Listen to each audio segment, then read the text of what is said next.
This is Artifact 1 with Zach Lowe, Liz Pruka, Matt Gilligan, Cocktan, and Parker McCoy, and our topic is subculture. In culture, ideology controls your culture and conveys a rhetoric of common sense. So your culture controls what you think about and how you think about things. And the ruling class exerts hegemony over society by controlling ideology, which renders their ideology universal and controls how everybody else thinks. Since maintaining hegemony requires constant effort, hegemony is a moving equilibrium. Subculture uses style to challenge hegemony, and subcultural objects can be mundane, but they signify a refusal. So subcultural objects take on a dual meaning, which can be sinister in the eyes of the ideology of the culture, but within the subculture is a positive meaning. Subculture is defined as cultural variance displayed by certain segments of the population, and specifically subcultures are worlds within the larger world of our national culture. They aren't distinguished by one or two isolated traits, but instead fully developed cultural systems. So examples of subcultures are punk or goth, queer, or antisocial or rebellious. Subcultures use mundane objects which are outside the mainstream ideology to challenge mainstream culture. The term has been used to focus not only on the wide diversity of norms to be found in many societies, but on the normative aspects of deviant behavior. What had by the 1970s emerged as subcultures were understood to be groups of youths who practiced a wide array of social dissent through shared behavioral, musical, and costume orientations. Subcultures are generally born out of a conscious desire to be separated from some aspect of the parent culture.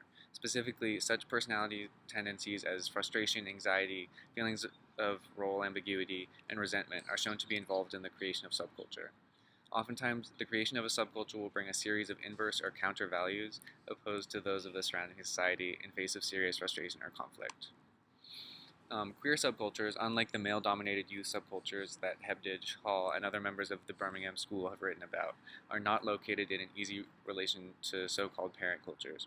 Essentially, many subcultures are born due to a sense of rebellion from the general culture, but queer subculture is unique because it was born in and of itself.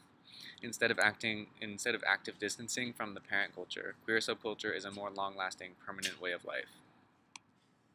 Typically, many subcultures are known for their invisibility of female members and the tendency of girls to participate in co-ed subcultures only as girlfriends or groupies. Essentially, as the role of subcultures is oftentimes a rebellious one, it generally attracts males looking to separate themselves from the general culture. Punk, however, is one of the few places which attracted females as members, as the hardcore styles of many of the bands remind us that punk in general, contrary to the usual accounts of the subculture, has always been a place for young girls to remake their genders. Subculture also relates to food, because culture and language determine how people value food, and people tend to value more cooked, less raw, and less rotten food. But Seattle punk subculture avoids more cooked, processed, and packaged foods and favors more rotten food from dumpsters to avoid waste. Popular culture increasingly accepts the shift away from processed foods and the shift towards organic, natural, raw food. Although Clark's counterculture community disparaged the costly production and marketing of packaged food, many members of the punk community would willingly eat the same packaged food salvaged from the dumpsters, where chain stores regularly discard edible unsold food. Essentially, for the sole reason that discarded food is considered taboo, members of the punk subculture considered it to be purified of its industrially cooked contamination. The largest factor contributing to the rise of subcultures is that as subcultures reach mainstream media in either positive or negative light, they appear to expand.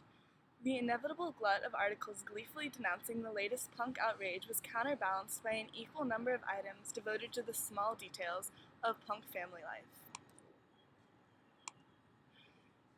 With most subcultures and trends, there are always people who denounce it and those who support it.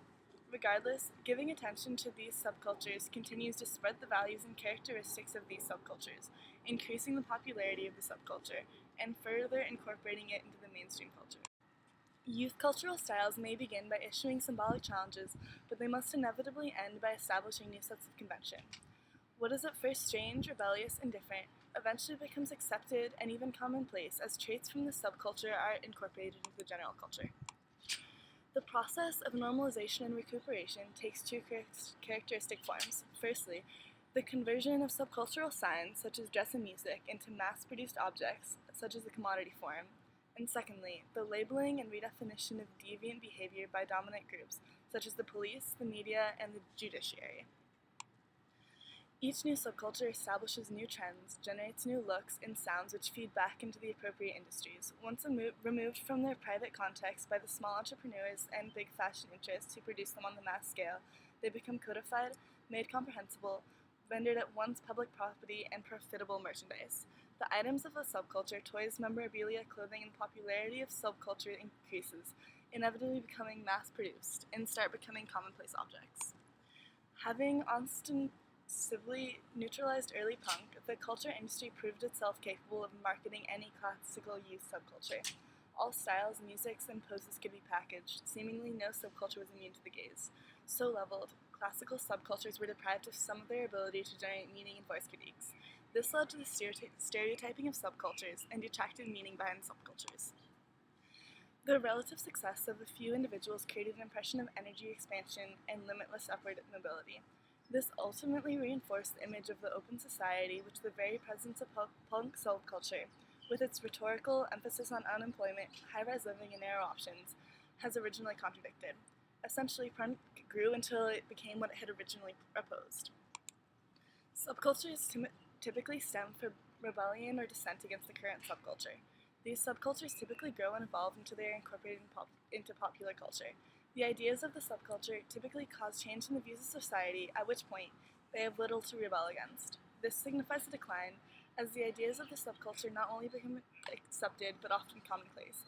A classic example of this is punk. So for discussion questions, firstly, do subcultures arise organically? And are they inevitable parts of culture? And are they necessary? What are examples of modern subcultures? How do they challenge the prevailing ideology? What objects and style do they use to do this? What are examples of popular cultural ideas or objects that once belonged to subcultures? How do these ideas enter mainstream culture?